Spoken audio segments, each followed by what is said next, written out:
আজকের ভিডিওটা 2027 যারা মাধ্যমিক পরীক্ষা দেবে তাদের জন্য। তো এই ভিডিওটার মাধ্যমে আমি মাধ্যমিক পরীক্ষার্থীদের জন্য বা আমার যারা স্টুডেন্টরা আছো তাদের সবার জন্য এটা বলতে চাই যে আমি একটা বিষয় লক্ষ্য করছি, যেটা হলো যে তোমাদেরকে ধরো চ্যাপ্টার পড়িয়ে দেওয়া হচ্ছে, চ্যাপ্টার থেকে ইম্পর্টেন্ট কোয়েশ্চেন দিয়ে দেওয়া হচ্ছে, কোয়েশ্চেন আনসার করে দেওয়া হচ্ছে, শর্ট কোয়েশ্চেনগুলো প্রোভাইড করা হচ্ছে। কিন্তু সেক্ষেত্রেও যদি দেখা যায় কখনো তোমাদের একটা সারপ্রাইজ টেস্ট নেওয়া হয়, তোমরা কিন্তু সেটার ক্ষেত্রে খুব ভয় পেয়ে যাচ্ছ এবং তোমরা কিন্তু সারপ্রাইজ টেস্টটাতে ভালো পারফর্ম করতে পারছো না।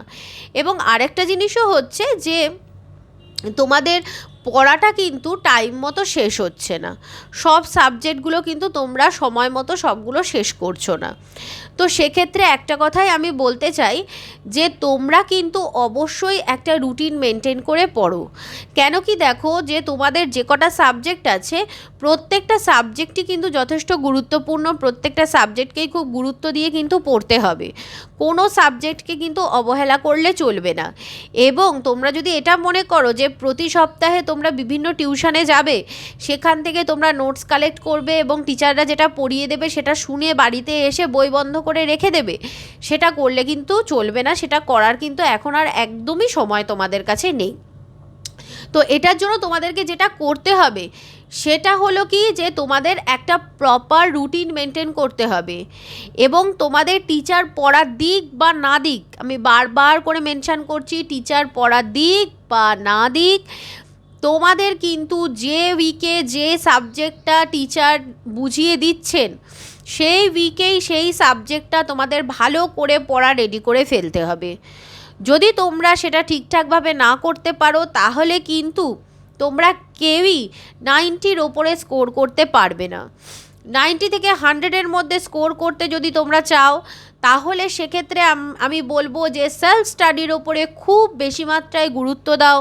প্রত্যেকটা ইম্পর্টেন্ট কোয়েশ্চেন যেগুলো রয়েছে, যেমন আমার সাবজেক্ট যেহেতু হিস্ট্রি অ্যান্ড জিওগ্রাফি, সেক্ষেত্রে আমি বলবো যে ইম্পর্টেন্ট যে কোয়েশ্চেনগুলো রয়েছে, যেহেতু সাজেশান করে দেওয়া হয়েছে, সাজেশানের ওপর নির্ভর করে যে প্রশ্নগুলো যে চ্যাপ্টার থেকে যেগুলো পড়া হয়ে গেছে সেই ব্রড কোয়েশ্চেনের আনসারগুলো নিজেরা বাড়িতে লেখা প্র্যাকটিস করো।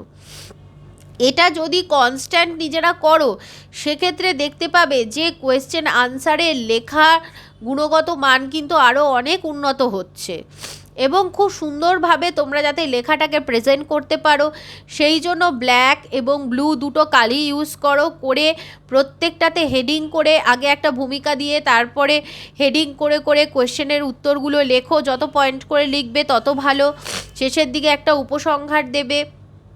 এইভাবে নিজেরা কিন্তু সেলফ স্টাডি করো এবং প্রত্যেক সপ্তাহের শুরুতেই আগে একটা ডায়েরি মেনটেন করো এবং লিখে নাও যে এই সপ্তাহের মধ্যে আমি এই সাবজেক্টের এই পড়াগুলো রেডি করব।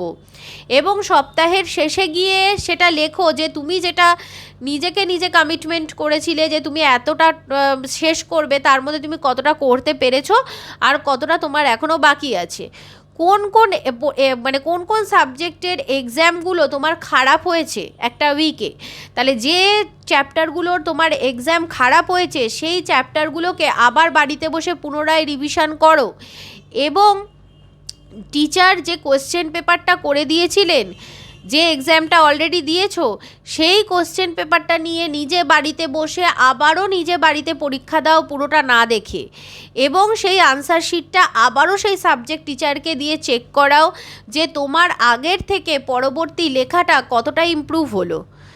এগুলোর মাধ্যমে দেখতে পাবে এক একটা চ্যাপ্টার আরও বেশি তোমরা দক্ষভাবে এক একটা চ্যাপ্টারকে তৈরি করতে পারবে এবং তাতে কিন্তু তোমরা 90 অ্যাবাভ মার্কসের দিকে আস্তে আস্তে করে এগিয়ে যাবে। কোনো পড়াই কিন্তু ফেলে রেখো না, যদি ফেলে রাখো তাহলে কিন্তু অ্যাভারেজ মার্কস আসবে তোমাদের পরীক্ষাতে, কিন্তু যদি 90 অ্যাবাভ স্কোর করতে হয় সেক্ষেত্রে বারবার বলবো যে প্রত্যেক উইকের পড়া উইকে করে ফেলো। ম্যাথসের ক্ষেত্রে টার্গেট নাও যে প্রতিদিন আমি 10টা বা 20টা অঙ্ক করবই অবশ্যই। ইংলিশের প্রত্যেক দিন একটা করে গ্রামারের পেজ সেটাকে সলভ করবই। হ্যাঁ, আর তার সাথে আদার্স যে সাবজেক্টগুলো রয়েছে সেগুলোকে এইভাবে পড়বো। সেটা নিজেরা একটা রুটিন করে নাও। তোমাদের টিউশনের টাইম, স্কুলের টাইম, এই সমস্ত টাইমগুলো ছাড়া এবার সেলফ স্টাডির টাইমগুলোতে কোন সাবজেক্টগুলো কিভাবে পড়বে সেগুলোর কিন্তু একটা সুন্দর করে চার্ট তৈরি করে নাও নিজেরা। এবং এই চার্টটা কিন্তু নিজেদের স্টাডি রুমে সেটাকে তোমরা আটকে মানে একটা দেওয়ালে সেটাকে টাঙিয়ে রাখতে পারো যে এইভাবে আমি এই রুটিনটা মেনটেন করব।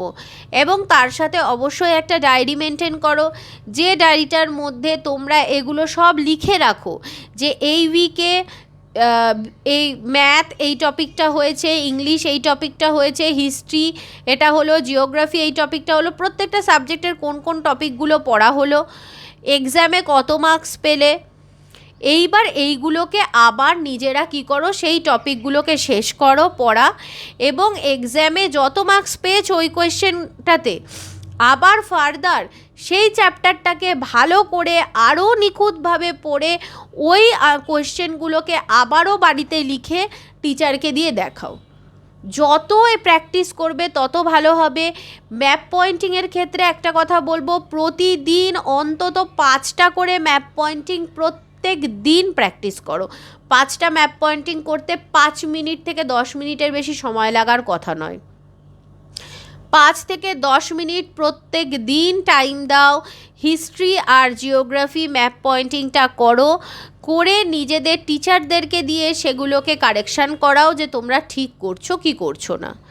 এবং শর্ট কোয়েশ্চেনগুলোও তাই করো, বিভিন্ন কোয়েশ্চেন বুকলেট তৈরি করে নিয়ে সেগুলোতে প্রতিনিয়ত প্র্যাকটিস করার চেষ্টা করো।